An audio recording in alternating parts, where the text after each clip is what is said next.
Morrer não é o fim. Admir Serrano. Vamos, homens, coragem.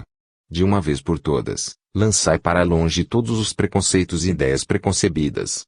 Entrai na nova senda que diante dos passos se vos abre. São Luís. Agradecimentos. A Deus. Pelo que sou e o que tenho e por sua suprema justiça, pois o que sou é o que faço de mim e o que tenho é a colheita do que planto em cada uma de minhas existências. Nada poderia ser mais justo. A minha querida esposa Maria Lúcia, minha amiga e parceira evolutiva. Mas agradecer de que maneira? Como se agradece alguém que, nos momentos difíceis, é capaz de tirar alimento de seu próprio prato para que me sustente melhor. A Ana Kelly, por privar-se de deleites que certamente desfrutava nos jardins de Deus e vir a este plano reunir duas almas que necessitavam se encontrar e dar novo rumo a nossas vidas. A minha doce Gabriela, companheirinha de jornada, por ter me honrado com a oportunidade e a confiança de ser seu pai nesta vida. A Juliane Belli, pela primeira leitura do texto deste livro, por suas correções, opiniões inteligentes e críticas construtivas.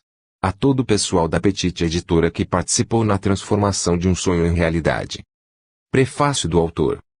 Há 150 anos Allan Kardec escrevia, disse, frequentemente, falando da vida espiritual, que não se sabe o que lá se passa porque pessoa alguma dela retornou. É um erro, uma vez que são precisamente os que lá se encontram que vêm dela nos instruir, e Deus o permite hoje mais que em nenhuma outra época, como última advertência dada à incredulidade e ao materialismo. Os espíritos de ordem elevada foram, obviamente, os espíritos de homens e mulheres que um dia habitaram a Terra, portanto, mortos que retornaram para falar da continuidade da vida após a extinção do corpo material e designados para trazer à Terra a doutrina espírita para ajudar a humanidade a se compreender e a evoluir. Pela mediunidade das jovens irmãs Julia e Caroline Baldin, de 14 e 16 anos de idade, respectivamente, de sua mãe Clementine Baldin e, posteriormente, com auxílio de irmãs e do Fawkes médium psicógrafa desde os 14 anos de idade, e outros médiums, esses espíritos responderam a mais de 1000 perguntas a eles propostas sobre os mais diversos temas da verdadeira natureza humana e das características da vida e do mundo espiritual. Dissertaram, magnificamente, muitíssimo além da capacidade intelectual das médiums, sobre variados temas religiosos, filosóficos e científicos. Os ensinamentos espíritas estão disseminados em 5 livros, as chamadas obras básicas, compostas de O Livro dos Espíritos, 1857, O Livro dos Médiuns, 1861, O Evangelho segundo o Espiritismo, 1864, O Céu e o Inferno, 1865, e a Gênese, 1868. O Espiritismo, disse Kardec em A Gênese, é uma ciência de observação, e não o produto da imaginação. As ciências não tiveram progresso sério senão depois que o seu estudo se baseou no método experimental, mas, até esse dia, acreditou-se que esse método não era aplicável senão à matéria, ao passo que o é igualmente, às coisas metafísicas. As verdades, caro leitor, são atemporais, isto é, resistem ao tempo e a todas as artimanhas elaboradas para refutá-las. Permanecem com o mesmo frescor, tão recentes agora quanto no tempo de sua revelação, ou seja, há 150 anos, no caso da codificação espírita, ou há 2000 anos, caso das verdades reveladas pelo Cristo. Antes de ler o Livro dos Espíritos, a espinha dorsal da doutrina espírita, e de conhecer o espiritismo, eu já estudava fenômenos paranormais que a ciência vinha investigando, tais como experiências fora do corpo, as quais tenho com frequência, que no espiritismo conhece-se também por desdobramento ou emancipação da alma, as visões no leito da morte, comunicações após a morte, reencarnação etc., ou seja, tudo que se relacionava às coisas metafísicas a que Allan Kardec se refere naquela passagem de A Gênese. Acompanhava, e acompanho, também os desenvolvimentos e descobertas da cosmologia e da astronomia no que tange à existência de vidas em outros planetas etc. 3 fatos impressionaram-me sobremaneira quando li o Livro dos Espíritos pela primeira vez. Um foi sua contemporaneidade com os relatos que encontrava nos trabalhos acadêmicos atuais sobre os fenômenos acima citados. Outro foi o teor do texto, a inteligência com que os mortos responderam às mais de 1000 perguntas a eles propostas. E o terceiro, e que me deixou boquiaberto, foi quem intermediou a maioria da comunicação, 2 meninas, uma de 14 e outra de 16 anos, na França, na década de 50 dos anos 1800. E por que esse último fato impressionou-me tanto? Os pesquisadores acadêmicos, sobretudo os céticos, não acreditam nem em espíritos e, obviamente, tampouco na possibilidade de comunicarem-se por intermédio de médiuns. A explicação lógica que dão sobre as comunicações ditas vindas de espíritos é que nada mais são que produtos do subconsciente dos chamados médiuns. Mas como explicar tamanho conhecimento e intelectualidade, ainda que fora do subconsciente, de duas meninas com limitada escolaridade e pouquíssima vivência e experiência? Tivesse sido Allan Kardec o médium, ainda poderia haver argumento, pois ele era sábio e possuidor de vastos conhecimentos em várias áreas das ciências exatas e humanas, mas as garotas não. Bem, então, se foram mesmo espíritos que escreveram, eles existem. E se existem, haveria como provar sua existência cientificamente? E se houver como prová-la, não podemos mais duvidar de nossa imortalidade e devemos dar como fato que existe vida após a morte. E se existe vida após a morte, como é essa vida e onde vivemos depois que morremos? Certa vez falei ao então presidente de Centro Espírita em Miami, o qual frequento e onde colaboro, da importância de provar cientificamente a existência de espíritos e da vida póstuma. Por quê? Indagou-me ele. Você ainda não acredita nisso? Não é para mim, respondi, mas para aqueles que não conseguem acreditar intuitivamente na continuidade da vida, e, nesse caso, a ciência poderia oferecer provas mais concretas. E esse foi o motivo que me levou a escrever este livro. Comparar o que a ciência vem descobrindo e afirmando sobre a sobrevivência da alma após a morte do corpo físico com o que nos ensina o Espiritismo. Aqueles que já acreditam ser imortais, que aprenderam com o Espiritismo que não morrerão, encontrarão aqui mais provas para reforçar a sua crença. E os incrédulos, ou aqueles que ainda têm dúvidas, encontrarão aqui subsídios científicos e práticos para repensar sua posição e descobrir que também viverão para sempre. E todos aqueles que, independentemente de sua crença, ainda veem a morte como um monstro aterrorizador saberão, de uma vez por todas, que a vida continua, e que, quando chegar sua hora de deixar a vida física para retornar ao verdadeiro lar, estarão preparados para, nas palavras de Emmanuel, sua nova modalidade de existência, que continua, sem milagres e sem saltos. Os capítulos do que seguem estão repletos de relatos extraordinários que não deixam dúvidas de que a morte do corpo não é o fim do espírito. Nossos parentes e amigos que deixaram esta vida, aqueles que chamamos de mortos, seguem vivíssimos, intactos e prontos para nos prestar ajuda se estiverem na condição de auxiliar quando necessário. Muito difícil será aos que desconhecem a verdadeira natureza da vida e de sua eterna e sagrada continuidade deixar de aceitar sua imortalidade após ler tais relatos. E aos que já sabem que são imortais, espíritas ou não, encontrarão neles subsídios adicionais para certificarem-se de que definitivamente a ciência e os fatos comprovam o que o Espiritismo ensina: morrer não é o fim. Muita paz. Admir Serrano, Miami, Flórida, 2007. 1. Morrer não é o fim. Por favor, sente-se, Sr. Smith, disse o oncologista, apontando a cadeira vazia em frente à sua mesa. O Sr. Smith, um ex-capitão da Marinha Mercante Americana, estava fraco. Além de seus longos 85 anos de vida, o câncer que lhe carcomia os ossos lhe doía e o fazia caminhar vacilante.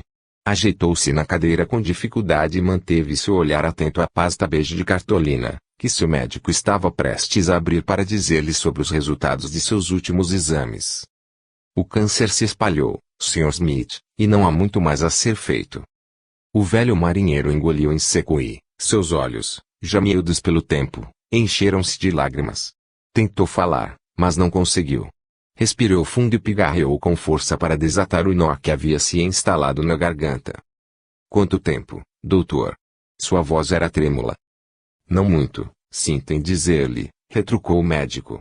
Quero dizer-lhe que tomei a liberdade de passar o senhor ao nosso programa de hospício.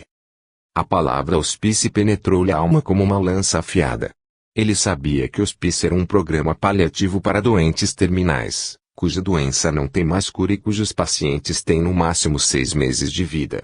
Portanto, com sorte, era esse o tempo que lhe restava neste mundo. A morte lhe batia à porta com um estrondoso ruído, mas ele não estava preparado para abri-la. Tudo o que havia aprendido navegando pelos mares da terra, por tantos anos, De nada lhe servia nesse momento tão crucial. Ele estava morrendo, e à sua frente via apenas águas turbulentas e desconhecidas, prestes a engolfar-lhe o ser e remetê-lo impiedosamente às profundezas de um nada negro e desesperador. O sinistro prognóstico lançou-o ao fundo do abismo da depressão e do medo. A morte era algo em que ele, assim como quase toda a humanidade, jamais havia pensado. Durante todos aqueles 85 anos, ele tinha tido outras coisas mais urgentes e mais agradáveis com que se preocupar.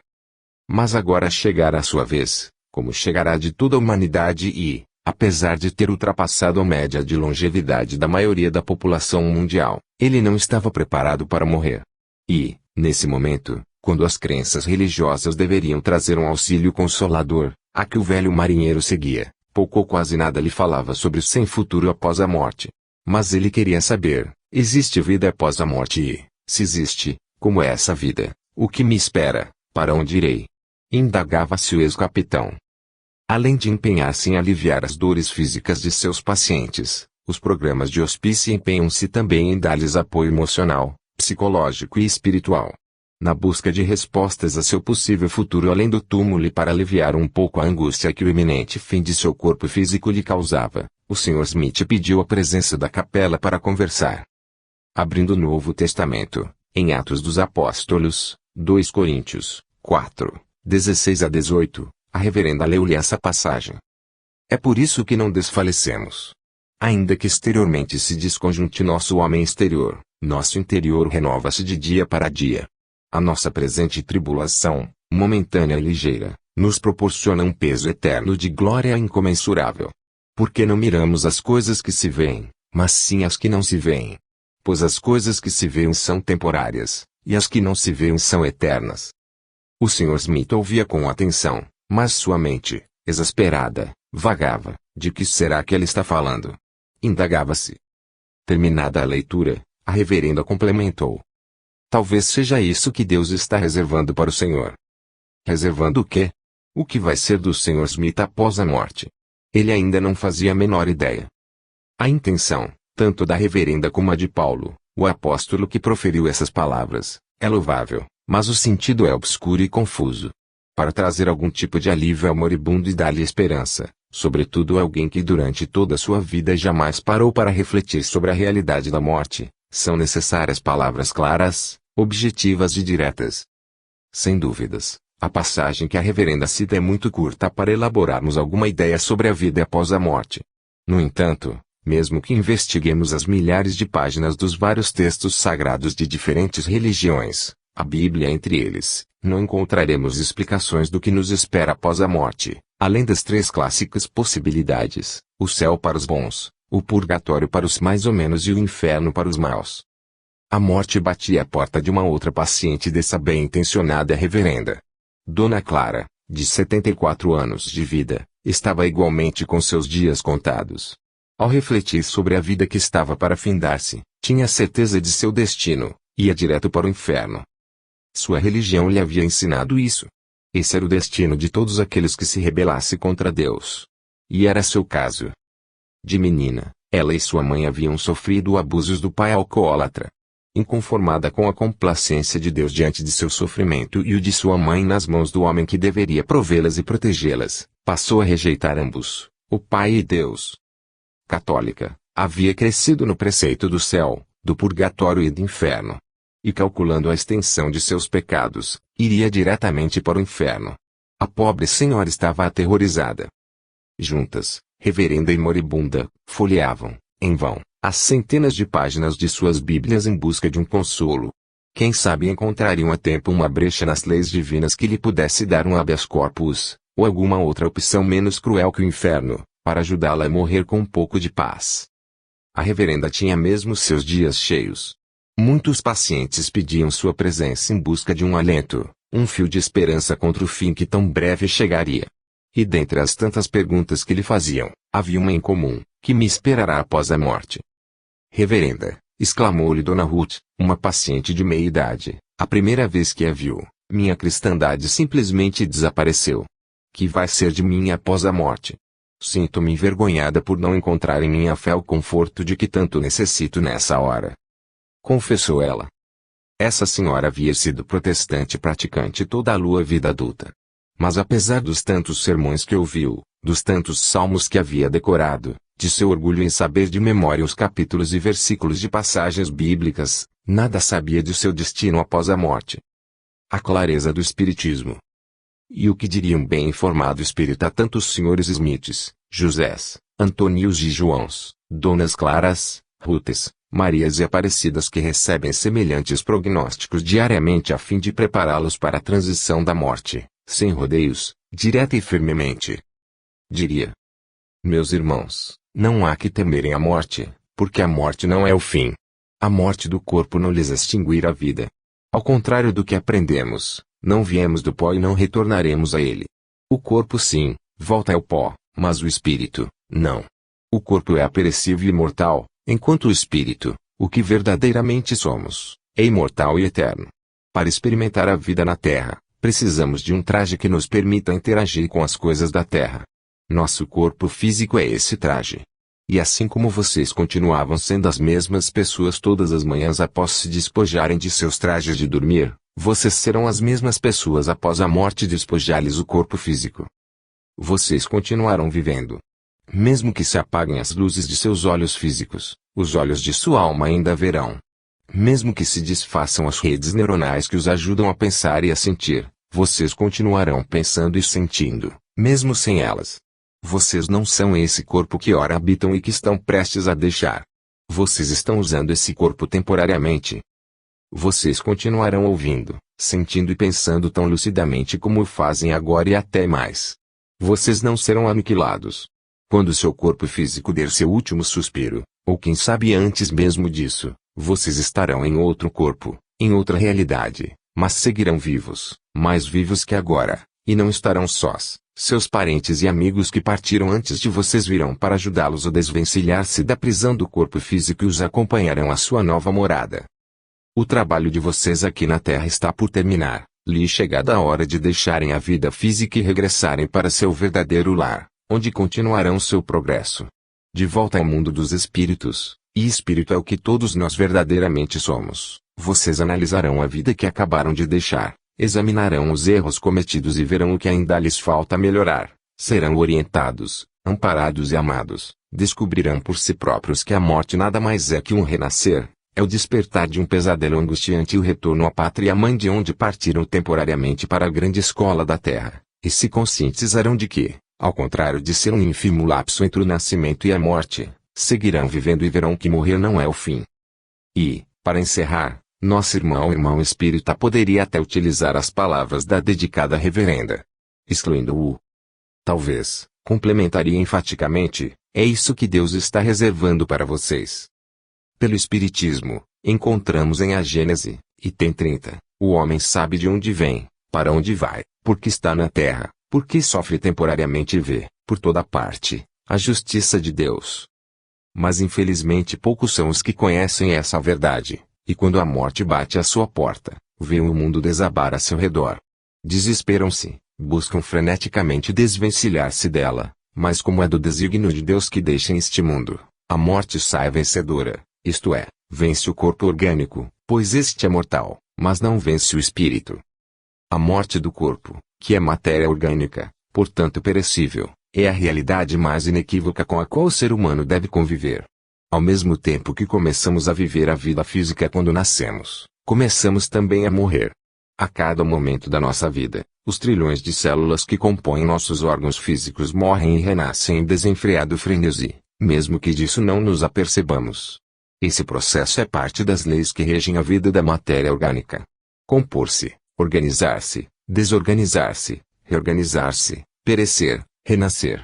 A cada expiração, a cada banho que tomamos, lançamos na atmosfera e lavamos de nossa pele partes mortas de nosso corpo. Já desencarnamos vezes incontáveis, e mesmo assim continuamos vivos. Intactos.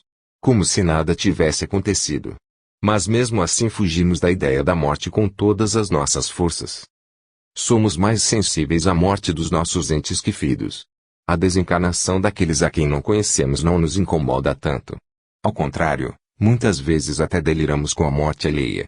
Ao ver um filme de ação, por exemplo, ou nas novelas, Vibramos com a morte dos vilões, e quanto mais violenta e cruel, mais emocionante. Mas quando se trata de nossa própria morte, ainda que já tenhamos ultrapassado a média de longevidade e estejamos gravemente adoecidos, quanto desespero, quanto malabarismo para esconder ou negar sua realidade. No final de janeiro de 2007, um tio querido meu foi internado em um hospital do interior de São Paulo. Ele tinha 72 anos de idade. Fizeram-lhe uma cirurgia e retiraram-lhe do intestino um tumor maligno de 3 quilos. Descobriram também que o câncer havia se alastrado a outros órgãos, e não havia como deter a metástase. Seu estado era terminal. Mas ela nunca soube disso, desencarnou sem saber de quê. Com a conivência do médico, disseram-lhe que havia sido operado de uma hérnia e que logo estaria bem. Mas ele mostrava grande dificuldade em entender por que tantas sondas em seu corpo, por que não lhe davam comida e por que tantos semblantes chorosos, tristes e sombrios dos parentes que iam visitá-lo, por conta de uma simples hérnia. E este caso está longe de ser um exemplo isolado. Muitos parecem ainda crer que se não pronunciarem a palavra morte ou esconderem de entes queridos sua iminência, como no caso desse tio, conseguirão, se não evitá-la, pelo menos adiá-la por tempo indeterminado. Mas isso é um grande engano. Temos de estar sempre conscientes de que morrer é da natureza de nosso corpo, e quando não mais servir para nosso trabalho na terra, independente de sermos jovens ou velhos, perecerá. Isso é uma lei de Deus. Mas se a morte é algo tão natural, porque a simples menção do termo é capaz de lançar muitos ao desespero. Eis porquê. O não saber, o não querer saber ou não crer se há vida além da vida física, a falta de fé em nossa imortalidade causa essa dor. A ignorância de nossa verdadeira natureza, de que somos espíritos eternos, torna-se um veneno para a alma quando a morte bate à porta. Esse veneno corrói as entranhas do ser até o feliz momento em que o corpo perde suas forças e permite ao espírito entrever sua vida futura, pois na passagem desta vida a outra, como veremos nos capítulos seguintes, todos reconheceremos nossa verdadeira natureza e saberemos sem nenhuma sombra de dúvida de que seguiremos vivos. Depois da morte física, o que há de mais surpreendente para nós é o reencontro da vida, elucidou André Luiz. Poderíamos saber disso antes, se não encarássemos a morte com tanto horror, e se nos empenhássemos em educar-nos para ela, uma vez que morrer é nosso destino e a maior certeza que o ser humano pode ter ou conceber. E uma vez preparados, sabendo que a morte nada mais é que a liberação do espírito encarcerado na prisão do corpo, e que a vida continua ininterrupta mesmo sem o corpo físico, em lugar de angustiados, ficaríamos felizes. Os indígenas norte-americanos, por exemplo, acreditam que a morte nada mais é que uma mudança de um mundo para outro, e para um mundo melhor. Portanto, como eles dizem, hoje é um bom dia para morrer, não importa se jovem ou velho, pois eles sabem que continuarão existindo em outra realidade, creem que sua vida não cessará. A extinção do corpo orgânico, para esses chamados selvagens, é um processo natural da vida. Mas não é seu fim e não há por que temê-la. Osceola, cacique da tribo dos Seminoles na Flórida, pressentindo sua morte, pediu à sua esposa preferida que lhe trouxesse seu traje de guerra completo, mocassins, cinturão, balas para o rifle, facas, 3 penas de avestruz, seu turbante e esporas de prata. Vestiu-se a caráter e pintou o rosto como se fosse uma importante cerimônia. Minutos antes de morrer, deu a mão a cada um dos presentes. Em seguida, deitou-se ao chão, em silêncio, repleto de serenidade e confiança em sua imortalidade, e esperou a morte, que não tardou a vir. Mas poucos sabem que são imortais. Ninguém, ou quase ninguém, se preocupa em educar-se para a morte. E quando ela bate à sua porta, ao contrário do bravo Osceola, são coibidos totalmente desprevenidos, em lugar de serenidade. O desespero vem e lhes dilacera a alma. Agora vêm as perguntas inevitáveis. Como pode o espírita ter tanta certeza de que o que ele diz a respeito da vida após a morte é verdade? Por que pode ele ou ela falar com tamanha autoridade sobre algo que adeptos de crenças milenares não conseguem? De onde vem esse conhecimento? As respostas são simples. Os ensinamentos espíritas são claros, modernos e seu linguajar não confunde o adepto. E aqui cabe repetir novamente a passagem de A Gênese, que vimos há pouco. Pelo Espiritismo, o homem sabe de onde vem, para onde vai, porque está na terra, porque sofre temporariamente e vê, por toda parte, a justiça de Deus. O Espiritismo nos esclarece também sobre os diferentes mundos, físicos e extrafísicos, ou espirituais, revela o que é a alma, o espírito e como ele sobrevive à morte do corpo físico. Explica-nos a natureza da vida no mundo espiritual, se seremos felizes ou infelizes, se sofreremos ou se nos regozijaremos quando lá estivermos ou quando retornarmos novamente à vida terrena. Ensina-nos os conos e os porquês dessas experiências. Os ensinamentos espíritas tiram as quimeras do encontro com Deus após a morte e do ócio eterno a seus pés e nos mostram uma realidade não muito diferente da vida que acabamos de deixar, tudo de acordo com o estágio de nossa evolução e de nossa capacidade de entendimento. Uma vez libertos da matéria, não seremos apenas, como dizem os próprios espíritos, um ponto, uma abstração, mas um ser limitado, ao qual falta apenas ser visível e palpável para ser igual aos seres humanos. Mas mesmo que se saiba desta verdade, porque a imensa maioria da humanidade a morte ainda causa tanto terror? 2. Por que tememos a morte? Há tempos Rita vinha sentindo umas pontadas na região do fígado. Não era sempre que dava aí, como a dor logo passava, não tinha motivos para se preocupar. Devem ser gases, deduzia. 3 anos depois, percebeu que as pontadas se tornavam mais intensas e mais frequentes. Às vezes até gemia de dor. Percebeu também que seu abdômen estava um pouco inchado e decidiu procurar um médico. Imediatamente o médico percebeu a gravidade do caso e disse que havia suspeita de câncer. Rita tremeu ao som dessa temível palavra. O médico deu-lhe uma lista de exames para lazer e pediu para voltar uma semana depois. A noite antes do retorno ao médico foi um horror. Rita não conseguia dormir. Rolava na cama e rezava a Deus para que os resultados não fossem positivos. Mas ela mesma já suspeitava o pior. A dor e o desconforto já haviam piorado desde a semana anterior. E ela não estava equivocada.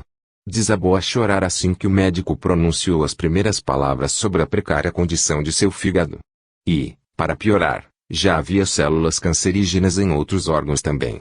O médico lhe disse que não havia como operá-la e, por isso, a submeteria a sessões de quimioterapia. Mesmo assim, seu prognóstico era desconsolador.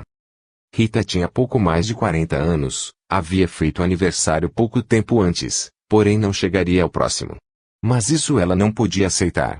O médico e os exames certamente estavam equivocados. Ela não podia estar morrendo. As reações antagônicas do ser humano à iminência da morte são comprovadas sistematicamente. Ainda que a morte traga a libertação do sofrimento físico e conduza ao ser de volta à sua verdadeira origem, ele ainda reluta em aceitá-la e trava contra ela uma batalha feroz para livrar-se dela. O exemplo de Rita é típico nos casos em que a pessoa vê-se face a face com a realidade da morte física e não pode fazer nada para impedi-la ou procrastiná-la. A doutora Elizabeth Kubler-Ross, já desencarnada, psiquiatra suíça radicada nos Estados Unidos, trabalhou por mais de 4 décadas com pacientes terminais. Em 1958, quando veio para a América, percebeu que os médicos relutavam em falar para o paciente, às vezes omitindo até mesmo de seus familiares, sobre sua verdadeira condição. E ela queria saber o porquê. Seria para o bem-estar emocional dos pacientes ou de suas famílias? Ou seria porque os próprios médicos temiam a realidade da morte? Desafiando os tabus, ela atacou de frente a questão da morte e do morrer e começou a conversar franca e diretamente com centenas de pacientes terminais e seus familiares.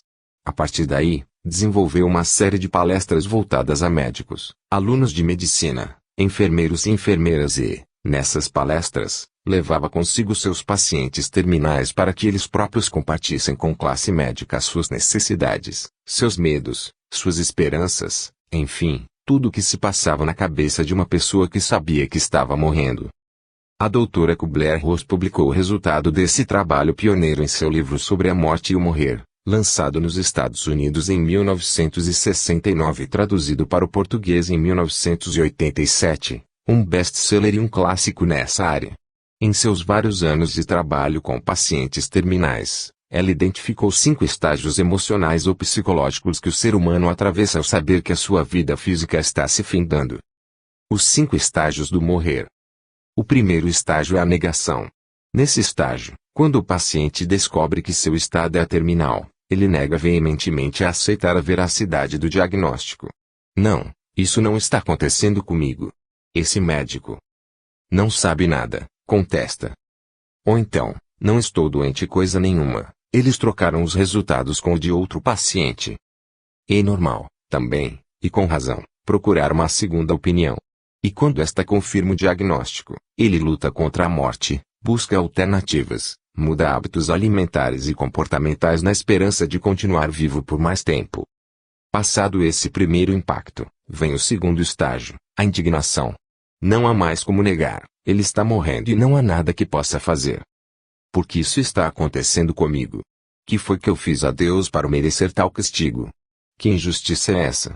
O João da esquina, aquele inútil, está saudável, porque Deus não o leva em vez de mim. Questiona, indignado. Mas nem sua negação ou ira é capaz de reverter seu cruel prognóstico. A verdade é nua e crua. Sua hora está chegando. Então ele entra no terceiro estágio, a negociação. Deus, dá-me outra chance, ajude-me a sair dessa. Afaste de mim esse cálice e prometo ser a melhor pessoa do mundo. Redimirei todos os meus erros, serei o ser mais caridoso da terra, prometo dedicar o resto da minha vida louvando-o, ou algo nesse sentido. Mas a morte tende a arrebatar-lhe o corpo. É seu trabalho na evolução e crescimento espiritual do ser humano. Terminado nosso tempo na terra, temos de partir, e não adianta negar, indignar-se ou negociar. Certo de que a morte o espreita de bem perto, ele entra em depressão, o quarto estágio. Ele se dá conta de que não há melhora em seu quadro de saúde. O tratamento não tem resultado. Está ficando cada vez mais fraco, seu corpo está definhando. Não tem mais fome. A dor e o desconforto são intensos. Parece que não tem jeito mesmo, ele se dá conta e se conforma. Então, entra no quinto estágio, aceitação.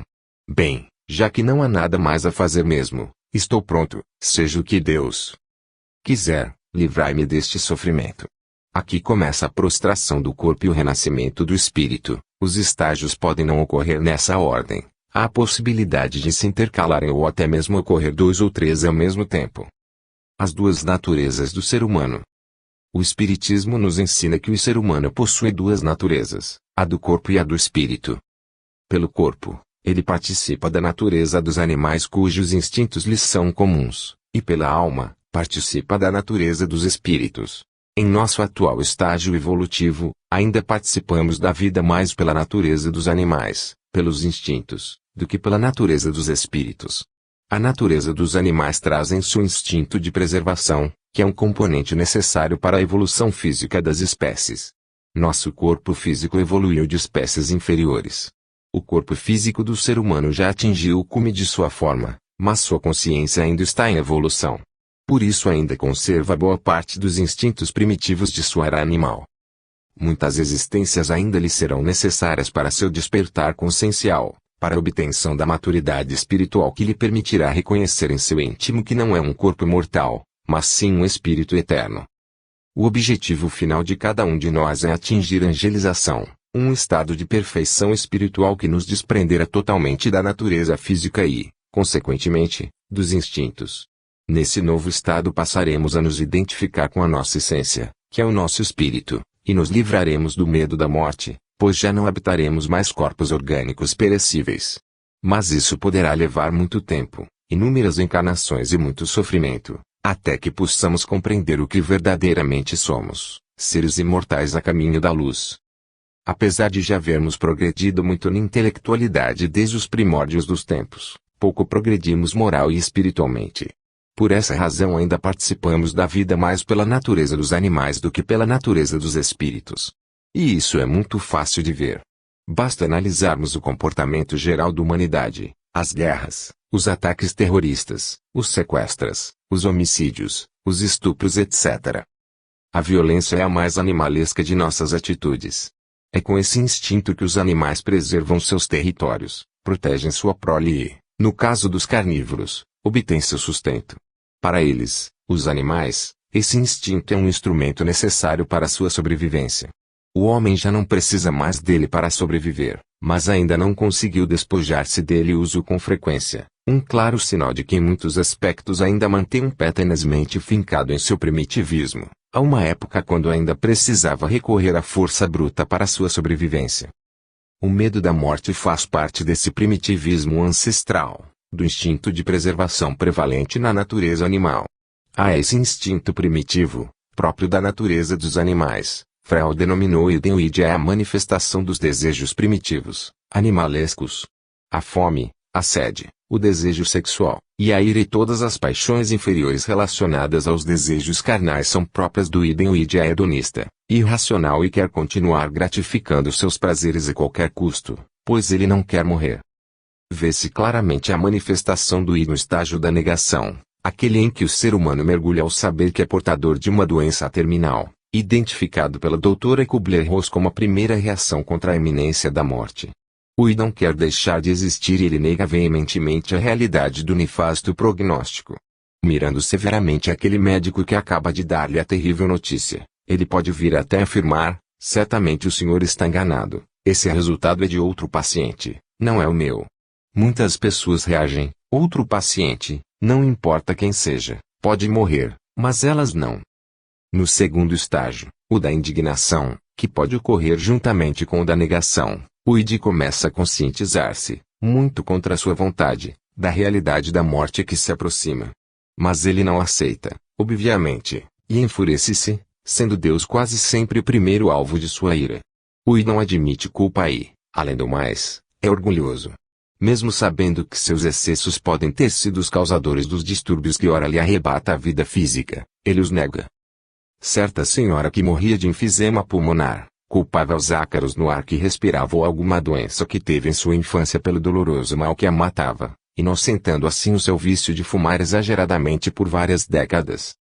Todos são culpados, o meio ambiente, a família, o trabalho, Deus. Menos a sua imprevidência e excessos. Se Deus fosse realmente justo, contesta e protesta, isso não lhe estaria ocorrendo. Mas o id astuto, percebendo que nem a negação ou a indignação foram capazes de mudar o rumo de seu destino, ele entra no terceiro estágio, o da negociação. Ele passa a negociar com Deus ou com qualquer outra força oculta que acredita ser capaz de interceder a seu favor.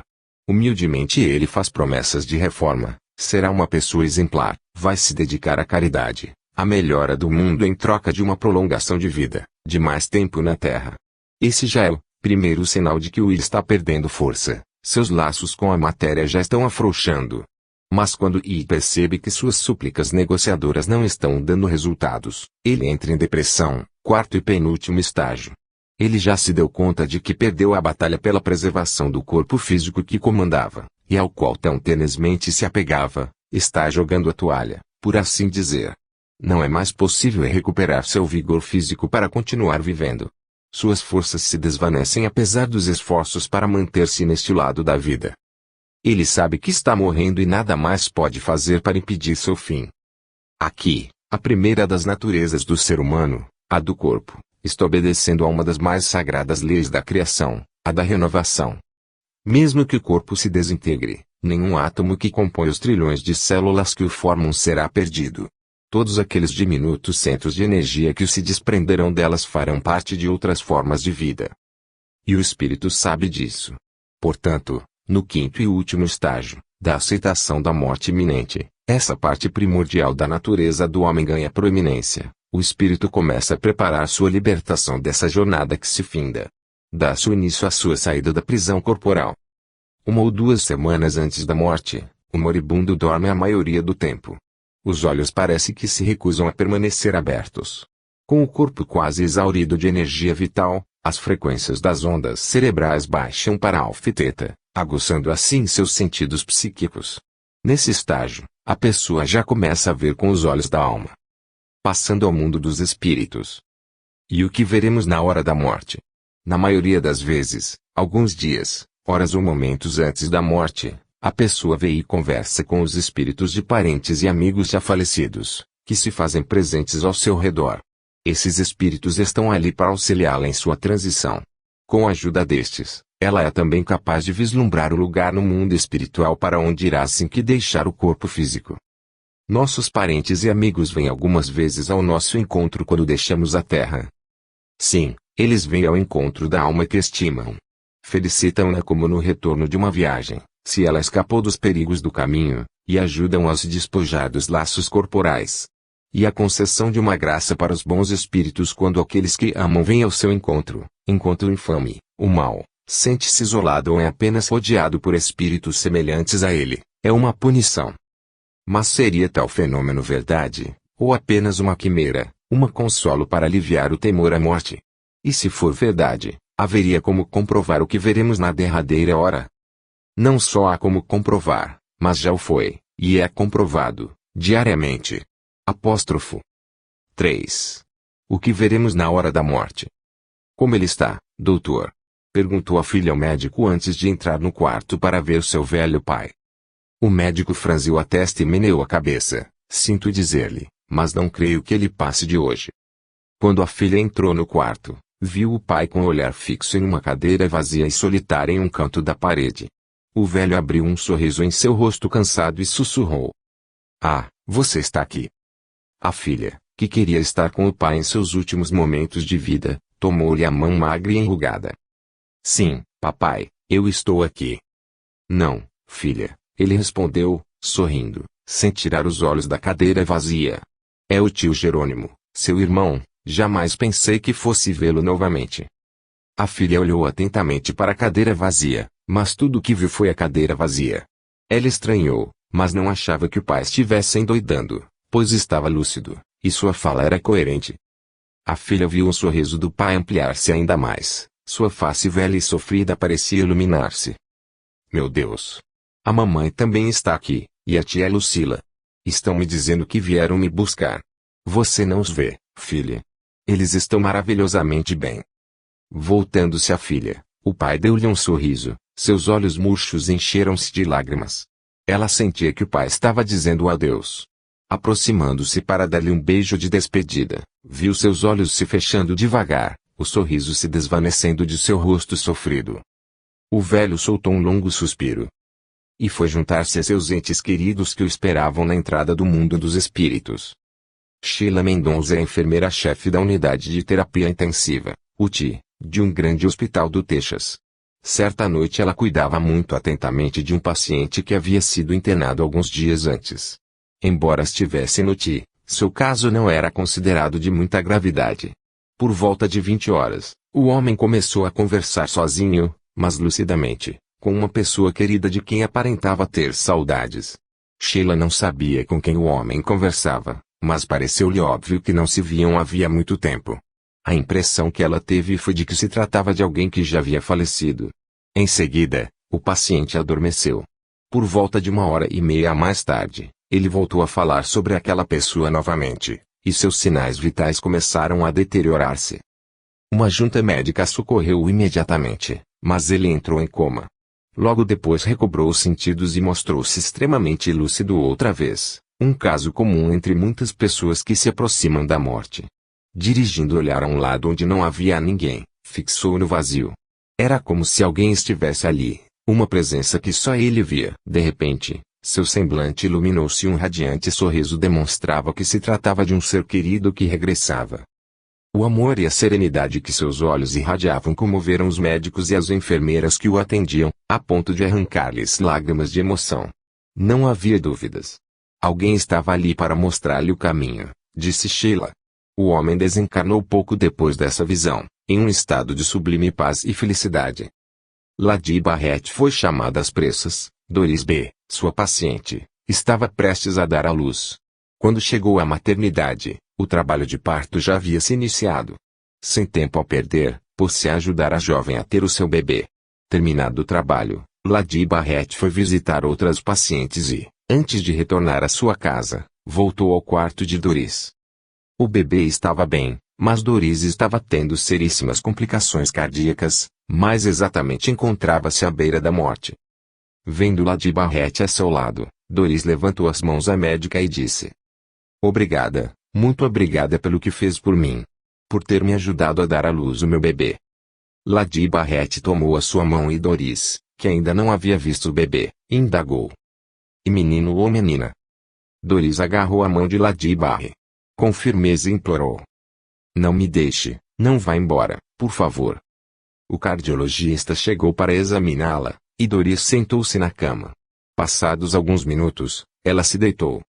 Em seguida, fixando atentamente o olhar em um canto bastante iluminado do quarto, disse: "Oh, não deixe escurecer, está escurecendo tanto. Está cada vez mais escuro." Desviou o olhar por alguns momentos e logo voltou a fixá-lo novamente no mesmo vazio, e agora um radiante sorriso iluminou todo o seu semblante. Oh, que lindo, dizia. O que é lindo, Doris? Indagou Lady Barrey. O que vejo, respondeu, em tom baixo, mas intenso. E o que você vê? Um brilho lindo, seres maravilhosos. Lady Barrett impressionava-se com o senso de realismo que Doris demonstrava ao descrever aquelas visões que mais ninguém percebia. Doris voltou a olhar a outro lugar no quarto, seu semblante irradiou-se ainda mais, e uma espécie de grito de felicidade saltou-lhe dos lábios. É o papai. Oh, ele está tão feliz que estou indo. Ele está tão feliz. Seria perfeito se o Walter pudesse vir também. Ponto de exclamação, disse, referindo-se ao marido. Doris pediu para ver o bebê e o trouxeram. A senhora acha que devo ficar com o bebê, para o bem dele? Perguntou Doris a Lady Barrett. Doris não esperou resposta e voltou a olhar novamente para a visão naquele ponto do quarto. Mas não posso ficar, não posso ficar. Se a senhora pudesse ver o que vejo, saberia que não posso ficar. Voltando-se ao esposo que acabara de chegar, suplicou. Você não deixará o bebê ir com ninguém que não o amar, deixará. Novamente, sem esperar resposta, empurrou-o gentilmente a um lado e disse. Deixe-me ver essa linda luz. De repente, um ar de surpresa tomou um semblante de Doris. Vida está com o papai, exclamou. Eles estão vindo ao meu encontro. Vida era sua irmã, inválida, falecida 18 dias antes. Devido à saúde precária de Doris, a família decidiu não revelar sobre a morte da irmã para poupá-la do choque que a notícia poderia lhe causar. Doris B. faleceu uma hora após ter essas visões. Visões no leito de morte, a ciência comprovou que o espiritismo ensina. Visões no leito de morte foi a denominação que Sir William Barrett, esposo de Lady Barrett, deu para essas visões que aquele senhor, e os pacientes de Sheila Mendonça e Lady Barrett tiveram pouco antes de morrer. Ele foi também o pioneiro no estudo sistematizado de tais experiências. O que levou esse professor de física e cofundador da Sociedade para Pesquisas Psíquicas da Inglaterra a dedicar-se à averiguação desse fenômeno foi justamente o relato de sua esposa sobre a experiência de Doris B. Mas de todo o relato, um aspecto em específico chamou sua atenção, e foi isso que o intrigou e o motivou a levar a cabo tal estudo. Como pôde Doris B. ver sua irmã, de cuja morte não tinha conhecimento, junto do pai, este sim morto? E por que ela viu a irmã, a quem acreditava estar viva, mas não viu outro familiar vivo? Que tipo de alucinação era essa? Ou não era alucinação, mas sim a presença verdadeira de espíritos que teriam vindo, como nos ensina o Espiritismo, a seu encontro quando deixavam a Terra? E seria o caso de Doris B. um caso isolado, ou outras pessoas que deixam a Terra diariamente por ocasião da morte física também teriam tais visões? Em 1926, Sir William Barrett publicou o resultado de seus estudos sobre o fenômeno em seu livro Deathbed Visions, Visões no Leito de Morte. Suas descobertas mostraram um fato inequívoco: as visões no leito de morte são experiências comuns em pessoas que estão próximas a retornar ao mundo dos espíritos. Mas quão comuns é? Quão universais? Quem fez essas perguntas foi o Dr. Carlis Oziz, eminente psicólogo e parapsicólogo da Universidade Duke nos Estados Unidos, após ler Deathbed Visions, de Sir William Barrett, 30 anos após a sua publicação. Para melhor responder às questões, o Dr. Oziz acreditava que era necessário estudar uma quantidade maior de casos, utilizando métodos científicos e sistematizados modernos. Com esses métodos modernos e um considerável número de relatos, ele achava que poderia determinar se tais experiências eram mesmo universais, ou seja, se em todas as partes do mundo as pessoas próximas da morte teriam tais experiências e se poderia ainda comparar a semelhança entre elas. O Dr. Oziz e sua equipe elaboraram um questionário e enviaram, entre 1959 e 1960, a 10 mil médicos e enfermeiras em vários estados americanos. O retorno foi menos que o esperado, apenas 640 respostas, possivelmente em razão da natureza sobrenatural do fenômeno. Mas o número de observações relatadas por esses médicos e enfermeiras foi impressionante, 35.540 casos. Aqui cabe um importante esclarecimento. Nem todos os desencarnantes têm, ou relatam, essas visões. Estudos recentes sugerem que apenas 10% aproximadamente dos moribundos estão conscientes no momento da morte e, destes, uma média de 60% relatam visões de lugares espirituais ou de espíritos de parentes e amigos. Muitos dos pacientes inconscientes podem estar assim devido aos fortes efeitos de medicação, mas e os outros, que não estariam sob os efeitos de medicação, porque não estão conscientes na hora da morte?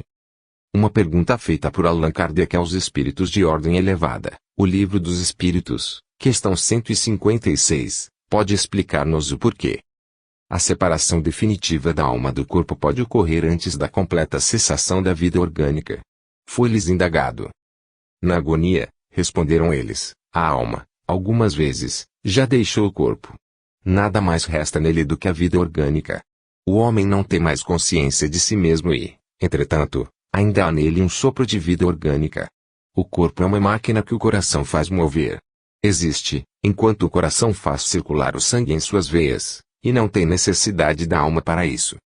Dentre as 35.540 observações anteriormente citadas, o Dr. Osias encontrou 753 casos de exaltação de ânimo, 884 de visões de lugares espirituais, e 1.318 casos de aparições, e dessas, 90% eram de entes queridos, pais, mães, cônjuges, irmãos e filhos. E que faziam esses espíritos ali? A resposta que os próprios pacientes davam era unânime, para ajudá-los na transição e acompanhá-los ao mundo espiritual. Entusiasmado com os resultados, o Dr. Osias quis ampliar as pesquisas e buscar mais dados para comparações. De 1961 a 1964 enviou mais um lote de 5.000 questionários a médicos e enfermeiras de 5 estados americanos. Desta feita, 1.004 questionários foram respondidos, relatando em torno de 50.000 observações de desencarnes. Os resultados dessas novas observações foram semelhantes às primeiras: exaltação de ânimo pouco antes do desencarne, visões de paisagens espirituais e presença de espíritos de entes queridos e amigos. Finalidade da presença deles: a mesma respondida na primeira pesquisa, nas próprias palavras dos desencarnantes, seria ajudá-los na transição e acompanhá-los a seu novo mundo. Mas exaltação de ânimo na iminência da morte. Como poderia alguém sentir-se exaltado sabendo que em alguns instantes deixará de existir?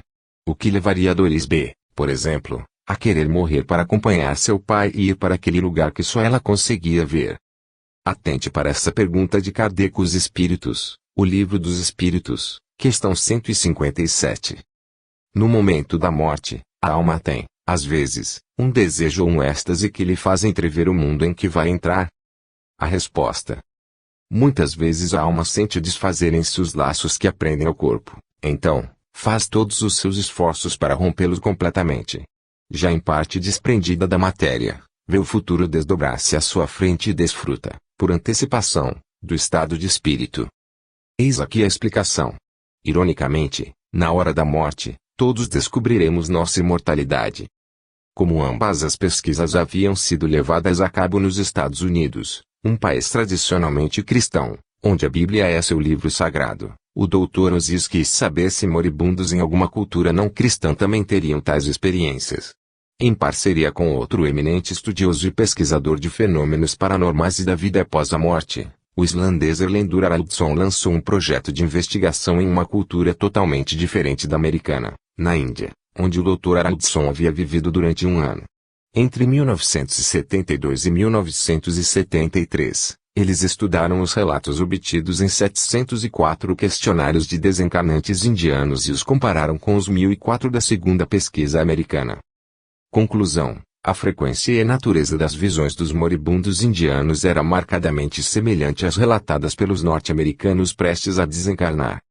E por que esses espíritos estavam lá? Foi a pergunta feita pelos pesquisadores.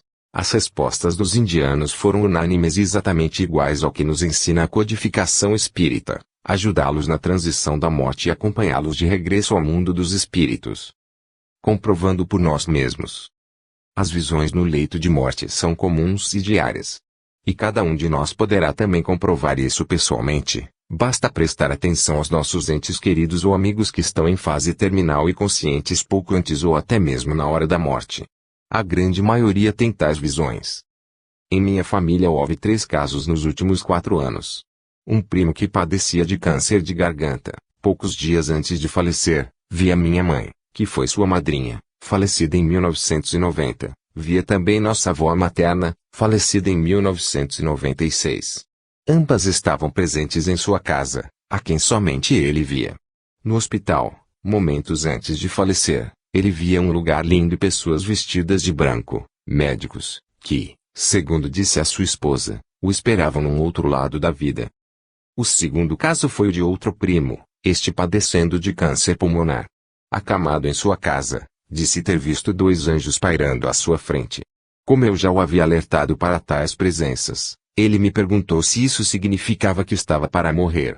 Eu disse que se fosse sua hora, sim, mas, se não, eles poderiam estar lá para ajudá-lo em sua cura.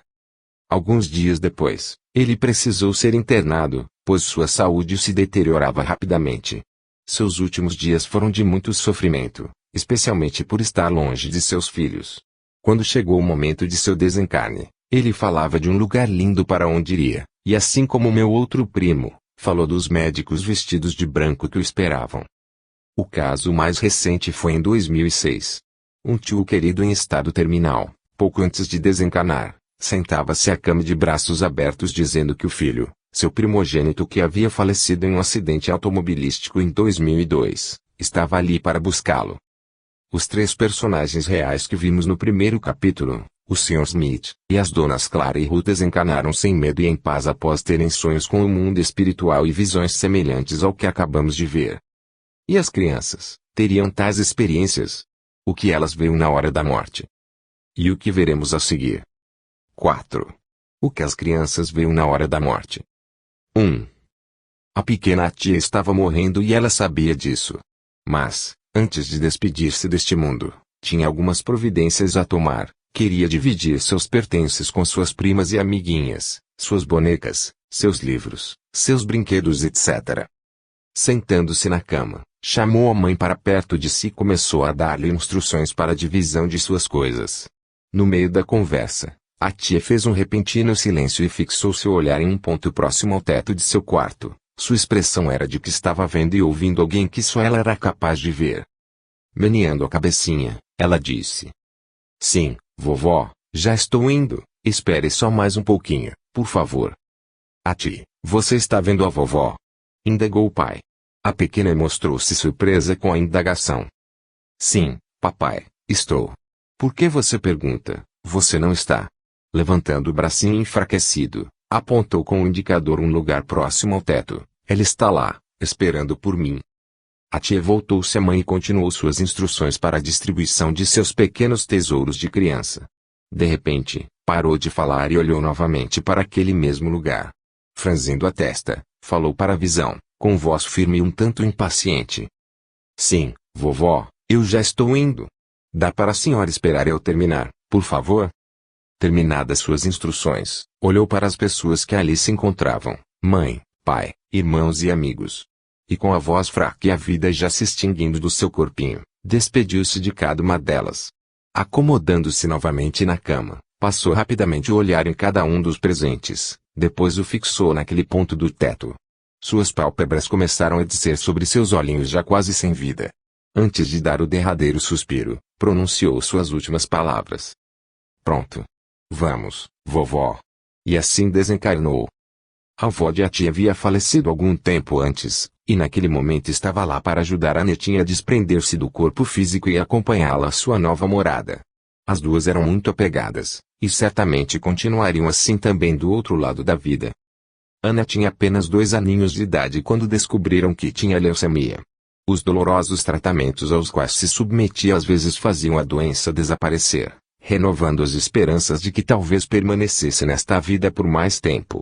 Mas, em seguida, a cruel doença voltava. Essa agonia da pequena e de sua família durou 5 anos. Aos 7 anos de idade, já não havia mais como controlar a leucemia. A única opção era deixar que tomasse seu curso até que extinguisse a vida do corpinho sofrido e, assim, libertar o espírito imortal que usava para aquela experiência na Terra.